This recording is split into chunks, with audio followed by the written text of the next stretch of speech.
네, 생생라이프 시간입니다. 이런 무더운 여름철엔 공포 영화가 인기인데요. 그 숨겨진 이유가 있다고 합니다. 날씨 칼럼니스트 맹소영 씨와 함께 이야기 나눠보겠습니다. 안녕하세요. 안녕하세요. 네, 안녕하세요. 네, 여름에 공포 영화가 많이 나오고 있긴 한데 실제로 좀 덥다고 흥행이 더 되는 편인가요? 더울수록 공포 영화가 잘 된다는 사실이 명확하게 밝혀지지는 않았습니다. 하지만 영화계에서는 믿어 의심치 않는 속설로 굳건히 자리 잡고 있는데요. 최근 10년간 5월에서 9월 동안 개봉한 공포 영화 작품을 보면은요, 총 60편이나 됩니다. 네. 그 가운데 51편이 6월에서 8월, 그러니까 여름철에 집중적으로 개봉한 것으로 나타났는데요. 아무래도 여름을 의식한 제작자의 의도가 엿보이는 대목입니다. 그럼 여름 가운데도 가장 더웠던 여름, 또 가장 덥지 않았던 여름에 이런 공포영화 흥행 성적 어떻게 달랐는지 좀 궁금한데요. 네, 우선 기상관 측 이래에 가장 더운 여름으로 기록되고 있는 해가 1994년이에요. 네. 1994년 아마 올해 여름하고도 굉장히 비교되는 해이기도 한 그렇겠네요. 텐데요. 네. 서울의 경우 열대야 기준이 25를 웃돌았던 날이 34일이나 됐고요. 그리고 33도를 넘은, 그러니까 폭염의 기준인 33도를 넘은 날 역시 29일이나 됐습니다. 한마디로 말해서 한 달 이상 무더위가 지속됐다는 말인데요. 이때 개봉한 영화 혹시 기억하시나요? 4년 되면 10년 전인데. 네, 그때가 바로 고소영, 정우성 주연의 공포영화 구미호가 관객 18만 명을 극장가로 끌어들이면서 흥행에 성공한 영화가 됐는데요.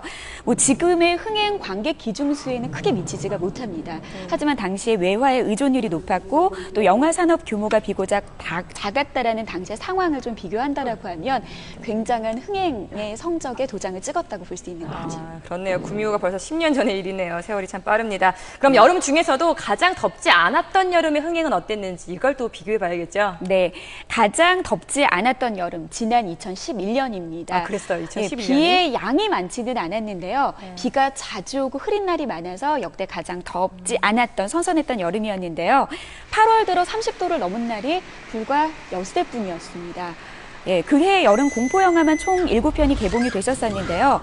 가장 흥행 성적이 좋았던 고양이라는 공포영화가 65만 관객을 끌어들이면서 성적표를 찍었습니다. 저 기억 안 나요, 사실. 네, 하지만 2003년에 공포영화 사상 가장 큰 흥행에 성공한 케이스가 바로 장화홍련이거든요. 문문영 씨 나온 예, 거. 맞습니다. 이 영화가 314만 명의 관객을 끌어들였어요. 네. 이 영화에 비교한다면 5분의 1 수준에 못 미치면서 흥행의 글이 성공했다고 볼 수는 없겠죠. 네.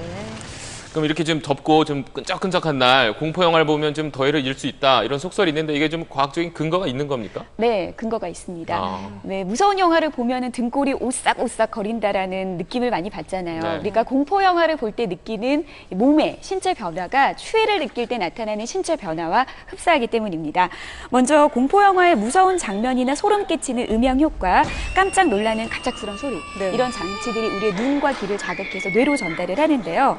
신호를 받은 뇌가 우리 몸에 경고 신호를 다시 보내게 됩니다. 네. 이때 신경 전달 물질인 아드레날린의 분비가 증가되면서 우리 몸은 극도의 긴장 상태에 놓이게 되는데요.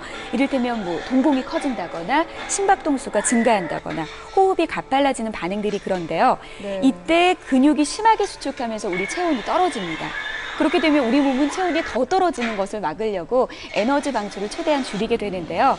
이때 피부 혈관이 수축되면서 얼굴에는 핏기가 가셔서 창백해지고 또 온몸의 털은 삐쭉삐쭉 솟고 급기야 피부에 닭살이 돋는다고 하죠. 네. 소름이 돋게 되는 겁니다. 그렇군요. 또 공포 영화를 보다 보면 식은땀이 쫙 나잖아요. 네. 이건 또 그냥 땀이랑 다를 텐데 더위 쫓는데 효과가 있는 건가요? 땀이 나는 거는요, 이 자극이 피부에 땀샘까지 자극을 당했기 때문인데요. 그러니까 땀이 나는 거는 더위를 물리치는 데 도움이 되지는 않지만 땀이 마르는 거는 도움이 됩니다. 이 땀이 마르면서 주변의 열을 이렇게 빨아들이기 때문인데요. 이 땀이 마르면서 이제 피부에 열을 뺐기 때문에 우리 몸이 선선해지면서 이 공포감이 최고치에 달하게 되는 겁니다. SBS 새 수목 드라마 죽은의 태양을 비롯해서 다양한 소재와 이색적인 이야기로 구성된 공포 컨텐츠들이 올해에도 어김없이 관객들의 여름 심리를 자극하고 있습니다. 더위의 천적, 공포 영화, 기세 등등한 폭염을 물리칠 저비용 고효율의 더위 탈출법이 아닐까 싶네요. 네. 네, 오늘 말씀 감사합니다.